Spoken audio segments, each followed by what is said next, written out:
को लेकर supreme court में सुनवाई इस समय पर चल रही है। कथित पेपर लीक और गड़बड़ी को लेकर यह सुनवाई चल रही है। सुप्रीम कोर्ट ने कहा मामले में जल्दबाजी की जरूरत है। लाखों छात्र इस मामले में नतीजे का इंतजार कर रहे हैं। सीबीआई दूसरी रिपोर्ट का जिक्र करे, यहाँ पर सीबीआई की जो दूसरी रिपोर्ट है उसका जिक्र किया जाए। नीट को लेकर सुप्रीम कोर्ट में इस समय पर सुनवाई चल रही है। सॉलिसिटर जनरल तुषार मेहता ने चर्चा शुरू होते ही कहा कि केस में सुनवाई करें। इस पर सीजीआई ने कहा नीट पर चर्चा जरूरी है। आज इस मुद्दे को लिस्ट किया गया, आज ही इस पर सुनवाई होगी। याचिकाकर्ता स्टूडेंट्स के वकील नरेंद्र हुड्डा ने केस की दोबारा जांच की मांग की। सीजीआई ने कहा केस की दोबारा जांच की कोई जरूरत नहीं है। एनटीए से पूछा गया कि याचिकाकर्ताओं में कितने छात्र हैं, इन्होंने मिनिमम कितने मार्क्स हासिल किए हैं। सुप्रीम कोर्ट ने नीट विवाद पर पहली सुनवाई 8 जुलाई को की थी। इसके बाद कोर्ट ने इससे जुड़े चारों स्टेक होल्डर्स यानी कि एनटीए, केंद्र सरकार, सीबीआई और री एग्जाम की मांग कर रहे याचिकाकर्ताओं के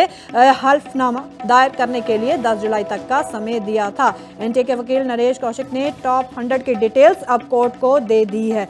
गौरव राजपूत जुड़ गए हैं ज्यादा जानकारी के लिए। गौरव, इस समय नीट मामले को लेकर सुनवाई चल रही है, सीजीआई का क्या कहना है? बिल्कुल, देखिए नीलम, इस क्योंकि बड़ा मामला है और काफी छात्र हैं जो इस बात का इंतजार कर रहे हैं कि कब इस मामले में सुप्रीम कोर्ट की ओर से कोई निर्णय आए, क्योंकि छात्रों की मांग थी कि दोबारा परीक्षा होनी चाहिए क्योंकि बड़े स्तर पर गड़बड़ी की आशंका जो है वो जताई गई है।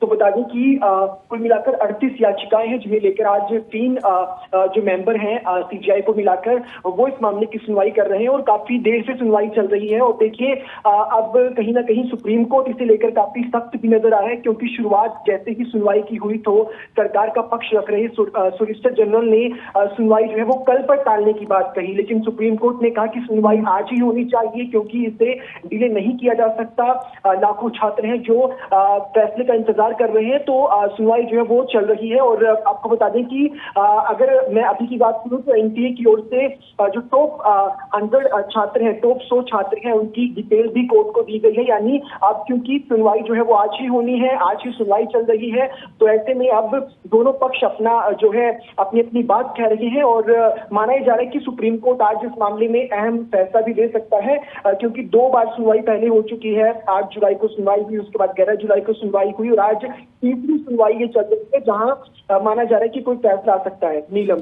गौरव, यहाँ पर ये भी इंटरेस्टिंग रहा देखने में कि जब कल के लिए सुनवाई टालने की बात की गई तो सीजीआई ने कहा कि नीट पर आज चर्चा ज़रूरी है और 100 टॉपर्स की लिस्ट भी इस समय पर दे दी गई है। और नीट विवाद पर यह भी देखा गया कि गिरफ्तारियां भी लगातार हो रही हैं। जी देखिए, जांच तो चल ही रही है और कई जगह से गिरफ्तारियां भी हो रही हैं, तो ऐसे में सवाल तो ये उठता है कि जब जांच में लोगों के नाम सामने आ रहे हैं, गिरफ्तारियां हो रही हैं, तो इसका मतलब कुछ ना कुछ गड़बड़ तो हुई है और अगर गड़बड़ हुई है तो वो सामने आनी चाहिए, उसका पर्दाफाश होना चाहिए। यही मांग उन छात्रों की भी है जिन्होंने सुप्रीम कोर्ट में याचिकाएं दायर की थी। कुल मिलाकर 34 याचिकाएं जो है वो छात्रों के द्वारा दायर की गई थी, जबकि 4 याचिकाएं एनटीए की ओर से गई थी और कुल मिलाकर 38 जो याचिकाएं हैं उन पर सुनवाई हो रही है। जैसे कि आपने भी जिक्र किया कि जब सुनवाई की शुरुआत हुई तभी कहीं ना कहीं सरकार की ओर से पक्ष रख रहे सॉलिसिटर जनरल ने सुनवाई को कल पर टालने की बात कही, लेकिन सुप्रीम कोर्ट ने साफ मना कर दिया, इनकार कर दिया